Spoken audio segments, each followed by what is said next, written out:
நேர்களை வணக்கம் வணக்கம் சொல்றேன் சிறப்பு நேர்களுக்காக நம்முடைய மூத்த திரு பிரியன் இணைந்திருக்கிறார். வாருங்க ஒரு பேசலாம். சார் வணக்கம். வணக்கம் சார். தமிழ்நாடு சட்டப்பேரவையின் இன்றைய நிகழ்வுகள், எதிர்க்கட்சி தலைவர் உதயநிதி ஸ்டாலின் அவர்கள் நிறைய குற்றச்சாட்டுகளை முன்வைத்து விமர்சனத்தோடு நிறைய கருத்துக்களை பேசியிருக்கிறார். எப்படி பாக்குறீங்க? அதாவது கவர்னர் உரையில சொல்லப்பட்ட விஷயங்கள், அப்புறம் இப்போ சட்டம் ஒழுங்கு போன்ற பிரச்சனைகள், அப்புறம் அவர்கள் ஏற்கனவே கொடுத்த தேர்தல் வாக்குறுதிகள், அதன்படி நடக்காமல் இந்த அரசு செயல்படுற அந்த விஷயங்கள், அதை பத்தி தான் பெரும்பாலும் உதயநிதி அவர்கள் பேசியிருக்கிறத நம்ம பார்க்கிறோம். அதாவது பாத்தீங்கன்னா விவசாயிகள் கடன் தள்ளுபடி, அதை பத்தி அவர் தெளிவா பேசுறாரு. நீங்க 100% தள்ளுபடி சொன்னீங்க.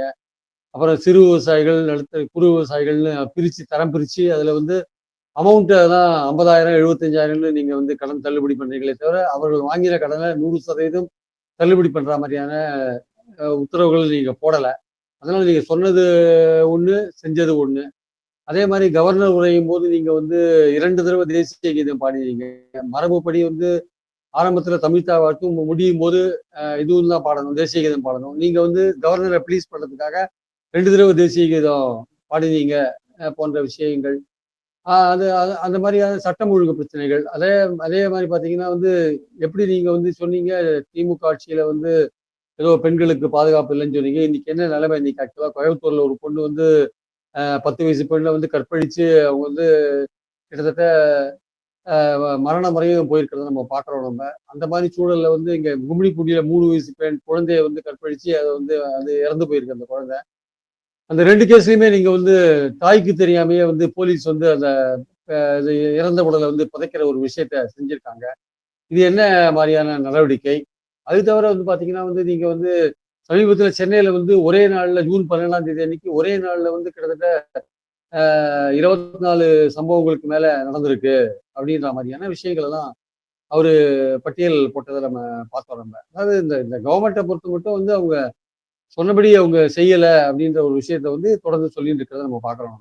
இல்ல, முதலமைச்சர் அவர்கள் மீது அவர் பதில் சொல்லணும், அவருடைய பதிலுரையினப்போ இந்த விஷயத்துக்கெல்லாம் பதில் சொல்லணும் அப்படின்னு சொல்லிட்டு உதயநிதி ஸ்டாலின் அவர்கள் பேசுறாரு. அவருடைய பேச்சுக்கெல்லாம் ராஜ்மோகன் அவர்கள், மற்ற அமைச்சர்கள் இவங்கெல்லாம் பதில் சொல்லிக்கிட்டே இருக்காங்க. எப்படி பாக்குறீங்க? முதலமைச்சர் அமைதியாவே இருக்காரு. இல்லைங்க, ரொம்ப வேடிக்கையா இருக்கு. அதாவது மேகதாது விஷயத்துல முதலமைச்சர் ஒரு தீர்மானம் கொண்டு வர்றாரு. அந்த தீர்மானத்து மேல பேசின உதயநிதி அவர்கள் சில கரெக்ஷன்ஸ் எல்லாம் ஒரு ஒரு திருத்தம் சொல்றாரு. புதிய நடுவர் மன்றம் கொண்டாந்து அந்த திருத்தத்த உடனே முதல்வர் அவர்கள் விஜய் அவர்கள் அதை சேர்த்துட்டு தீர்மானம் நிறைவேற்றிடுறாங்க. இன்னைக்கு அந்த திருத்தத்தை நீங்க மறுபடியும் உறுப்பினர்களுக்கு சர்க்குலேட் பண்ணிட்டு தான் நீங்க நிறைவேற்றி இருக்கணும்னு அதிமுக, அப்புறம் கம்யூனிஸ்டுகள், பாமக போன்றவர்கள்லாம் சொல்றாங்க. அந்த புதிய நடுவர் மன்றம் தேவையில்லை, இருக்கிற காவேரி மேலாண்மை வாரிய ஆணையவே போறோம், இருக்கிறத புதிய மன்றம்னு போனா அது பல சிக்கல்களை உருவாக்கும், அது கர்நாடகாவுக்கு சாதகமா முடியும்னு சொல்றாங்க. அப்ப அந்த விஷயத்துல இவர் இவர் என்ன சொல்றாரு, சபாநாயகர் என்ன சொல்றாரு, நோ நோ நோ, அது ஏற்கனவே ஏகமனதா தீர்மானம் நிறைவேற்றியாச்சு அப்படின்றாரு. அந்த திருத்தத்தை உதயநிதி கொடுத்த உடனே அந்த திருத்தத்தை சர்க்குலேட் பண்ணி அவங்களுடைய கருத்தெல்லாம் கேட்டு அதுக்கப்புறம் நிறைவேற்றினாங்கன்னா, கன்வின்ஸ் பண்ணி நிறைவேற்றினாங்கன்னா பரவாயில்ல. இன்னைக்கு ஆதவர்ஜுனா என்ன பேசுறாரு, நாங்க சட்ட நிபுணர்களை கலந்து ஆலோசிச்சோம், கர்நாடகா குடிநீர் இருக்குன்னு சொல்லி அந்த விஷயத்தை திட்டத்துக்கு அப்ரூவல் வாங்குறதுக்கான வாய்ப்பு இருக்கு இந்த இருக்கிற ஆணையத்துக்கிட்ட, அதனால நாங்க புதிய மன்றம் கேட்கிறோம் அப்படின்னு அவர் சொல்றாரு. சட்ட நிபுணர்களை கலந்து ஆலோசிச்சிருந்தார். நானும் சொல்றேன், அசம்பிளியில இருக்கிற மற்ற கட்சிகளுக்கு அந்த வாய்ப்பு கொடுக்கணும் இல்லையா? இந்த மாதிரி ஒரு திருத்தத்தை நீங்க உதயநிதி சொல்லி உள்ள கொண்டுறீங்க, அந்த திருத்தத்தை பத்தி பேசுறதுக்கான வாய்ப்பு கொடுக்கணும் இல்லையா? அது வாய்ப்பே நீங்க கொடுக்காத இருக்கீங்க. வாய்ப்பு கொடுக்காத இப்ப ஏகமனதா தீர்மானத்தை நிறைவேற்றணும் அப்படின்னு சொன்னா எப்படி அதை ஏத்துக்க முடியும் ஆக்சுவலா? அப்போ அப்போ மெம்பர்கள் ஏகமனதா இருந்தா மெம்பர்கள் ஒரு விஷயத்த அதுல ஒத்துக்கல, அதை ஒத்துக்காத ஒரு விஷயத்த ஏகமனதில் எப்படி சொல்றீங்க? அப்ப அந்த விஷயத்துல அந்த அந்த தீர்மானத்துல மறுபடியும் ஒரு திருத்தம் தேவை அப்படின்ற ஒரு விஷயத்த பாக்குறோம். ரெண்டாவது, இது நீர்ப்பாசனம் சம்பந்தப்பட்ட ஒரு விஷயம், அணைகள் சம்பந்தப்பட்ட விஷயம். ஆனா இது இந்த ஆனந்த் இருக்காரு, புஷி ஆனந்த், அவர் தான் நீர்ப்பாசனத்துறை மந்திரியா இருக்காரு. அவர் ஒரு வார்த்தை வாயை திறந்து பேச மாட்டேன்றார். அவர் எதுக்கா அவர் விஜய்க்கு அடுத்தபடியா பிரமாதமா மௌனம் சாதிக்கிறார். மௌன சாமிகளா இருக்காங்க இந்த அசம்பிளில. மௌன சாமிகளா இருக்கிறது பாத்தீங்கன்னா விஜயும் ஆனந்தும் தான். ஆனந்த் நீர்ப்பாசனத்துறைக்கு அமைச்சரா இருக்காரு. அவர் மேகதாது விஷயத்துல வாய முடிந்து கம்முன்னு இருக்காரு. ஏன் வாய முடிஞ்சாரு கம்முன்னு இருக்காரு? அப்புறம் சட்டம் ஒழுங்கை பத்தி கேள்வி கேட்டா ராஜ்மோகன் புள்ளி உரங்களை எடுத்து விட்டார். அதுக்கு இன்சார்ஜ் முதல்வர் தான். முதல்வர் பதில் சொல்றது என்ன பிரச்சனை இருக்கு? முதல்வர் பதில் சொல்லாத இருக்கிறது ஜனநாயகத்துல ஒரு பெரிய அவமரியாதைங்க, சபைக்கு செய்யற அவமரியாதை ஆக்சுவலா. எதுக்காக அது மாதிரி செய்யறாரு ஆக்சுவலா? அவரை நோக்கி, அவர் வைத்திருக்கிற இலாக்காவை நோக்கி அந்த கேள்வி கேட்கிற அப்படிங்கிறது ஏன் அவை முன்னவராக பதில் சொல்ல பரவாயில்ல, அவை முன்னவர்னு செங்கோட்டையன் ஒருத்தர் இருக்கார், அவரும் பதில் சொல்ல மாட்டேங்கிறார். அவர் அவை முன்னவரா இருக்கார், அவர் இதுக்கும் பதில் சொல்ல மாட்டேங்கிறார். ஆனா அவனா ஆதா ஒர்ஜினாவும் ராஜ்மோகனும் எழுதுக்கிறாங்க, ரெண்டு பேரும் எழுந்து ரெண்டு பேரும் தான் பதில் சொல்லிட்டு இருக்காங்க. அப்ப அவை முன்னவரா நீங்க ஆதா ஒர்ஜினாவே நியமிச்சிருக்கலாமே, எதுக்கு செங்கோட்டையனை வந்து நியமிச்சிருக்கீங்க? அவர் வாய முடியல இருக்காரு. அப்ப பாரு, மெத்தனமாக ஒரு வார்த்தை வந்துருச்சு, அதை நீக்கணும்னு அதுக்கு ஒரு பேப்பர் கொடுக்குறாரு செங்கோட்டையன். அதெல்லாம் செய்யறாரு தவிர இந்த மாதிரி முக்கியமான விஷயங்கள்ல செங்கோட்டையன் எங்க பதில் சொல்றாரு? அப்போ முக்கியமான விஷயங்கள்ல ஆதவர்ஜினாவும் ராஜ்மோகனும் பேசினா போருமா? அப்ப அதுக்கு இலக்காக இன்சார்ஜா இருக்கிற புஷி ஆனந்தும் முதல்வர் விஜயும் அவங்களோட கடமை என்ன? அவங்க ஏன் பேச மாட்டேங்கிறாங்க? அவங்க பேச வேண்டிய அவசியம் இருக்கா இல்லையா அவங்களுக்கு? ஸோ இந்த பாயிண்ட்லாம் பார்க்கும்போது இந்த கவர்மெண்ட்ல வந்து நீங்க புதுசா இருக்கலாம், புதுசா இருக்கீங்கன்ற ஒரே காரணத்துக்காக நீங்க வந்து உங்க பொறுப்புல இருந்து நீங்க தட்டி கழிக்க முடியாது. உங்களுக்கு அதிகாரிகள் எழுதி கொடுத்த பதில நீங்க படிக்க போறீங்க. அது ராஜ்மோகன் படிச்சானே, முதல்வர் படிச்சானே, யார் படிச்சாலும் ஒண்ணுதானே. முன்பிருந்த முதல்வர்கள்லாம் யாரும் எழுதி கொடுக்காம தாங்களே பதில் சொல்லுவாங்க பல பேரு. நீங்க அந்த அளவுக்கு வராட்டி கூட அதிகாரிகள் எழுதி கொடுத்ததை படிக்கலாம் இல்லையா நீங்க? அது கூட படிக்காத நீங்க வந்து எப்படி இருந்தீங்கன்னா என்ன அர்த்தம்? அப்போ நான் வெளியிலயும் பேச மாட்டேன், பத்திரிகையாளர்கிட்டையும் பேச மாட்டேன், சட்டமன்றத்திலையும் பேச மாட்டேன், எங்கேயுமே பேச மாட்டேன்னா அப்ப எதுக்குதான் முதல்வராக இருக்கீங்க? சொல்லுல செயல்ல காட்டுவோம். அப்படி நீங்க என்ன செயல்ல காமிச்சீங்க சொல்லுங்க. அமோனியா விஷயத்துல இப்ப 2 பேர் இறந்து போனாங்க, அது சம்பந்தமா வந்து தீர்மானம் கொடுத்திருக்கும் போது ஒத்திவைப்பு தீர்மானம் கொடுத்து விசாரிக்கும் 110 விதிக்கு அதிகப்படுத்திக்கிறீங்க. 110 கீழே படிச்சீங்கன்னா எப்படி உறுப்பினர்கள் எப்படி பேச முடியும்? உறுப்பினர்கள் பேசினா தானே சென்னையை சுற்றி இருக்கிற தொழிற்சாலைகள்ல பாதுகாப்பு ஏற்பாடுகள் எப்படி இருக்கு, ஒரு அவசரம் எமர்ஜென்சினா எப்படி தப்பிக்கிறது, பொல்யூஷன் கண்ட்ரோல் என்ன செயல்படுது போன்ற பல விஷயங்கள் அப்பதானே வெளில வரும். அதை விட்டுட்டு விவாதத்துக்கு வழி இல்லாம 110 கீழே நீங்க அறிக்கை படிச்சு போனீங்கன்னா என்ன அர்த்தம்? சம்பந்தப்பட்ட மந்திரி படிச்சு போனா என்ன அர்த்தம்? அப்ப விவாதத்துக்கே இல்லைன்னு விவாதத்துக்கு கூட என்ன அர்த்தம்? ஸோ இது மாதிரி பல விஷயங்கள் இருக்கு. ஏதாவது எல்லாத்துலயும் நாங்க வந்து புதுமையா கையாளுவோம், பழைய மாதிரி இருக்க மாட்டோம் அப்படின்னு சொல்லிட்டு கடைசியில எதுவுமே பேசுறதே கிடையாது. முதல்வரும் பேசுறது இல்ல, சம்பந்தப்பட்ட அமைச்சரும் பேசுறது இல்ல, இருக்கிற 2 பேர் தான் பேசுறாங்க. இருக்கிற 2 பேரும் வந்து கொரட்டூர்ல போய் 5 நிமிஷம் பேசினாருன்னா அதுவே போறாதான், அதுலயே உங்க ஸ்டாலின் தோத்துட்டாருன்னு ஆதவர்ஜினா சொல்றாரு. அசம்பிளியில பேசுற விஷயம் என்ன, கொரட்டூர்ல போய் அரசியல் பேசுற விஷயம் என்ன, அது ரெண்டுக்கு என்ன முடிச்சு போடுறது? சம்பந்தமே இல்ல ஏதாவது ஒண்ணு பேசுறது, பேசி திசை திருப்புறது, இந்த மாதிரி இருந்தா என்ன பண்ண முடியும்? அதனால இவங்களுக்கு இன்னும் பயிற்சி வேணும். ஆக்சுவலா சபாநாயகரும் வந்து எதிர்கட்சிகளுக்கு நல்ல வாய்ப்பு தரணும். அவர் வந்து இந்த மாதிரி ஒத்திவைப்பு தீர்மானம் கொடுக்கும் போது, இந்த மாதிரி அமோனியா தொழிற்சாலைகள் ஆட்கள் இறக்கும் போதெல்லாம் விவாதங்களுக்கு வழிவகுக்கணும். ஏன் விவாதத்துக்கு வழிவகுக்கணும்னா, அப்பதான் வந்து இந்த அரசாங்கம் செய்ய வேண்டிய விஷயங்கள் என்ன, பொல்யூஷன் கண்ட்ரோல் போர்டு என்ன பண்ணுது, சென்னையை சுற்றி இருக்கிற ஆபத்துகள் என்ன, ரசாயன தொழிற்சாலைகள் எவ்வளவு இருக்கு, அதுல பாதுகாப்பு ஏற்பாடுகள் எப்படி இருக்கு, அதெல்லாம் அப்பதான் பேசுவாங்க. அப்ப பேசினா அரசாங்கத்துக்கு அது நல்லது. உறுப்பினர்கள் பேசும்போது பலவிதமான ஐடியாக்கள் உங்களுக்கு கிடைக்கும். விவாதமே வேண்டாம், நீங்க வந்து 110 அறிக்கை படிச்சுட்டு போனீங்கன்னா என்ன அர்த்தம்? அதனால இன்னும் கொஞ்சம் ஜனநாயக பூர்வமாக இன்னும் அசம்பிளியை நடத்த வேண்டிய அவசியம் இந்த சபாநாயகர் அவர்களுக்கு இருக்குன்றது என்னுடைய கருத்து ஆக்சுவலா. இல்ல இப்ப நாட்டு மக்களுக்கு தேவை பதிலா அல்லது முதலமைச்சர் பேசணுமா அப்படின்ற ஒரு விஷயம் இருக்குல்ல, பதில் எப்படியா வந்துருது அப்படின்னு கடந்து போயிட முடியாது. அப்படிலாம் கடந்து போக முடியாது சார். பதில் சொல்ல வேண்டியவங்க சொல்லணும். அதான் பொறுப்பு அடையாளம். பொறுப்பு வச்சிருக்கிறவங்க அடையாளம் வந்து யார் பொறுப்பை வச்சிருக்காங்களோ அவங்க பதில் சொல்லணும். எனக்கு பதிலாக சப்ஸ்டியூட் ஒருத்தர் சொல்லுவார் அப்படின்னா, அப்ப உங்களுக்கு பதிலாக சப்ஸ்டியூட் இன்னொருத்தர் முதல்வராக இருக்கலாமா? சொல்லுங்க. நீங்க கொஞ்ச நாள் முதல்வர், பேர் தான் முதல்வர், இன்னொருத்தர் ஆக்சுவலா முதல்வர் இன்னொருத்தரா அப்படிலாம் கேள்வி வரும். ஆக்சுவலா அப்படின்னு இருக்க வேண்டாம். நீங்க முதல்வர், உங்ககிட்ட சட்டம் ஒழுங்கு பொறுப்பு இருக்கு, நீங்க பதில் சொல்ல கடமைப்பட்டவர். ராஜ்மோகன் புள்ளி விவரங்கள்லாம் எடுத்து பெருசா பதில் சொல்லிட்டு இருக்காரு. இதெல்லாம் அதிகாரிகள் எழுதி கொடுக்குறது. அது முதல்வர் படிச்சாருன்னா ராஜ்மோகன் படிச்சாருன்னா ஏன் இதெல்லாம் பேசுறோம்? நீங்க திமுக ஆட்சியில பெண்களுக்கு பாதுகாப்பே கிடையாது. 3 வயசு குழந்தையில இருந்து 60 வயசு மூதாட்டி வரையும் எல்லாருக்கும் பிரச்சனை, ரோட்ல நடக்க முடியல, அதெல்லாம் நீங்க சொன்னீங்கல்ல, சொல்லிதானே ஆட்சிக்கு வந்தீங்க. அப்போ உங்க ஆட்சிக்கு நடக்கும்போது எதிர்கட்சிகள் அதை பேசதான் செய்வாங்க. அதை எப்படி பேசாது இருப்பாங்க அவங்க ஆக்சுவலா? அதனால பேசும்போது நீங்க பதில் சொல்ல வேண்டிய கட்டாயத்துக்கு நீங்க தள்ளப்படுறீங்க. நீங்க அப்போ அதை நீங்க பதில் சொல்லாம, நீங்க தான் தேர்தலில் பேசுனீங்க, நீங்க தானே ஓட்டு கேட்டீங்க, நீங்க தானே இதெல்லாம் பேசுனீங்க, அப்ப நீங்களே அந்த பொறுப்புக்கு வந்திருக்கீங்க, அந்த பொறுப்பு உங்ககிட்ட தான் இருக்கு. அப்ப நீங்க பதில் சொல்லக்கூடாது? பதில் நீங்க தானே சொல்லணும். அப்போ ராஜ்மோகன் வந்து பேசினாரு, ராஜ்மோகன் வந்து ஓட்டு கேட்டாரு, உங்களை நம்பி தானே ஓட்டு போட்டாங்க, உங்க முகத்தை பார்த்து தானே ஓட்டு போட்டாங்க. அப்ப நீங்க பதில் சொல்ல வேண்டிய பொறுப்பு உங்களுக்கு இருக்கா இல்லையா? அதனால அவர் ஏதோ அசம்பிளியில வந்து அப்படியே பேசாம உட்காந்து எல்லாரும் பேசுறதையும் கவனிக்கிற மாதிரி இருக்காரு. அவர் கவனிக்கிறாரா, என்னத்தை உள்வாங்கிறா நமக்கு தெரியாது. பட் அவருடைய பொறுப்பு அவர் நிறைவேற்றணுமா வேண்டாமா? அவருக்கு ஒரு பதில் சொல்ல வேண்டிய பொறுப்பு இருக்கா இல்லையா அவருக்கு? அதை விட்டுட்டு இன்னொருத்தர் கையில கொடுத்தா என்ன? அவை முன்னவர் கூட பதில் சொல்லல, வேறொரு மந்திரி பதில் சொல்றாரு. இது எப்படி இருக்குது?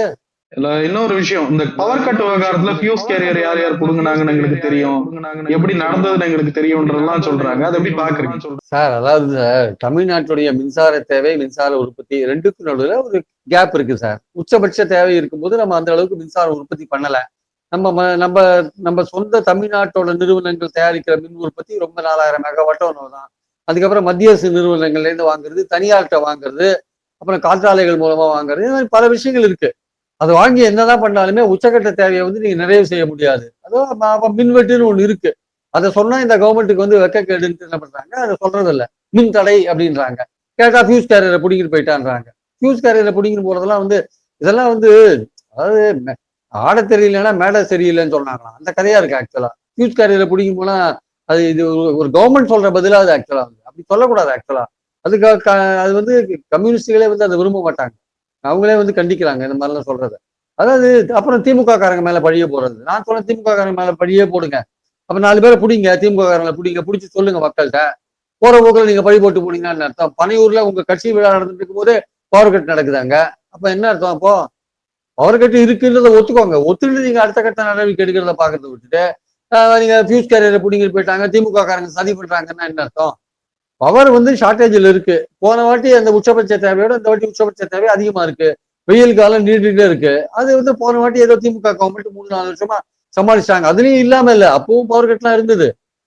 இந்த அளவுக்கு இல்ல. ஆனா இப்போ ரொம்ப அதிகமான அளவுக்கு இருக்கவே வந்து இப்பதான் புதுசா வந்திருக்கிற கவர்மெண்ட்டுக்கு அது சங்கடமான ஒரு விஷயமா இருக்கு. மக்கள் வந்து கொதிச்செழுந்து அந்த மின்சார இலாக்கா அலுவலகத்துக்கு போய் மறியல் பண்றாங்க, கேள்வி கேட்கறாங்க, எம்எல்ஏ கேள்வி கேட்கறாங்க. அதெல்லாம் இவங்க ஆட்சிக்கு ஒரு பெரிய பிரச்சனையா இருக்கிறதுனால அவங்களுக்கு வேற வழி இல்லாம என்ன பண்றாங்க, திமுக மேல பழிய போடுறது, இந்த மாதிரி விஷயங்களை அவங்க பண்றதை நம்ம பாக்குறோம் நம்ம. அது மட்டும் இல்ல, இந்த மந்திரிகள் வந்து ஒரு பொறுப்பு இல்லாம வந்து பாத்தீங்கன்னா அந்த தாவேகா கட்சி செயலாளர்கள் பள்ளிக்கூடத்துக்கு போயிட்டு விஜயோடைய படத்தை வச்சுட்டு இவர் தான் விஜய் மாமா, இவர் தான் உங்களுக்கு எல்லாம் விஜய் மாமா, எங்களுக்கு எல்லாம் விஜய் அண்ணா, இவர் தான் முதல்வராக வந்திருக்காருன்னு ஒரு கிளாஸ் எடுக்கிற மாதிரி எடுத்துட்டு இருக்காங்க. அவரை நீங்க அந்த ஒன்றிய செயலாளர் நீங்க சஸ்பெண்ட் பண்ணிருக்காங்க உத்தரமேரூர். இதே மாதிரி அங்க போய் விஜய் படத்தை மாற்றுறது, கிளாஸ் இதெல்லாம் என்ன? இதெல்லாம் யாரு இதெல்லாம் செய்வாங்க? இதெல்லாம் இயல்பா மாற்றுறது. ஒரு அலுவலகத்துல முதல்வர் படம் இருக்குது சகஜம். கிளாஸ் போய் மாற்றுறது. அப்ப இன்னும் சின்ன பசங்களை நீங்க வந்து ஓட்டு வங்கியா பயன்படுத்துறீங்களா? அந்த சின்ன பசங்க அப்பாட்ட சொல்லி தாத்தாட்ட சொல்லி ஓட்டு வாங்குற விஷயத்த போன தேர்தலை பயன்படுத்துறீங்க. இன்னும் அதே விஷயத்தை தான் மெயின்டைன் பண்ண பாக்குறீங்களா உள்ளாட்சி தேர்தலையும்? இதெல்லாம் தப்பு இல்லையா? அதெல்லாம் ஏங்க பாருங்க, எதுல பாருங்க தாவேக்கா இதுல பாலியல் பிரச்சனைகள்ல பாருங்க தாவேக்காவினர் தான் மாட்டிக்கிறாங்க. பெரும்பாலும் தாவேக்காவினர் தான். நம்ம விஷயத்துல பாருங்க தாவேக்காவினர் தான். அந்த எம்எல்ஏ மேல எந்த விதமான நடவடிக்கையும் கிடையாது. அவர் தான் அந்த தாவேக்காவினரை காப்பாத்துறாருன்னு எதிர்கட்சிகள் சொல்றாங்க. அதனால பொறுப்பை எடுத்துட்டு அதுக்கு பதில் சொல்ல வேண்டிய கடமை இருக்கு. ஏன்னா உங்க தாவேக்காவினர் உட்பட பல பேர் பாலியல் வன்கொடுமை கேஸ்ல மாட்டுறாங்க. அப்படி மாட்டி இருக்கும் போது நீங்க பதில் சொல்ல வேண்டிய கட்டாயம் வந்து முதல்வருக்கு இருக்கு. சட்டம் ஒழுங்கு பிரச்சனை கேள்விக்குறியா இருக்கு. ஒரே மாசத்துல இவ்வளவு சம்பவம் நடந்திருக்கு, அவ்வளவு சம்பவம் நடந்திருக்கு பட்டியல் போடுறாங்க ஆக்சுவலா.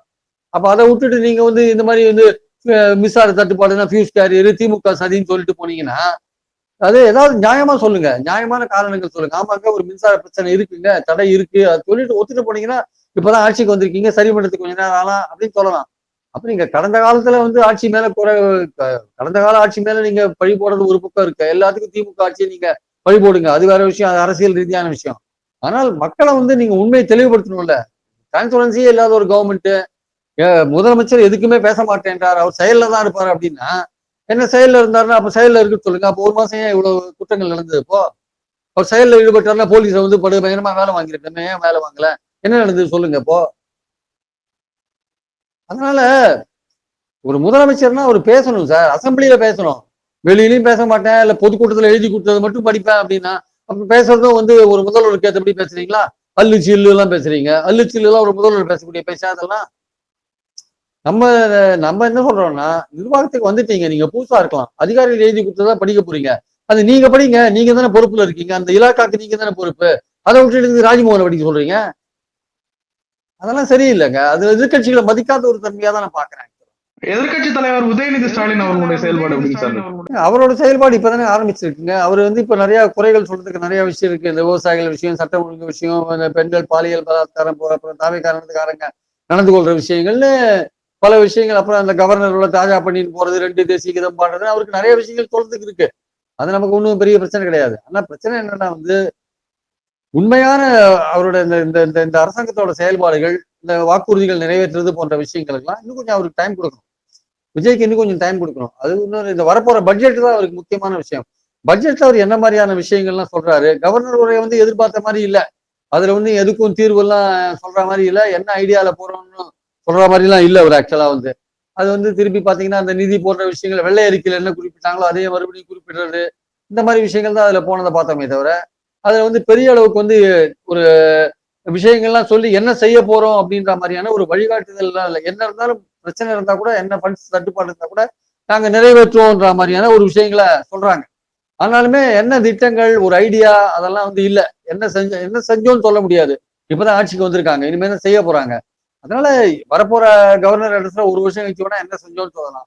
ஆனால் இந்த பட்ஜெட் தான் அவங்களுக்கு வந்து முக்கியமான விஷயம். பட்ஜெட்ல அவங்க என்ன மாதிரி பண்ண போறாங்க? நிதி நிலைமையை எப்படி சரி பண்றதுக்கான என்ன வழிகள் வச்சிருக்காங்க?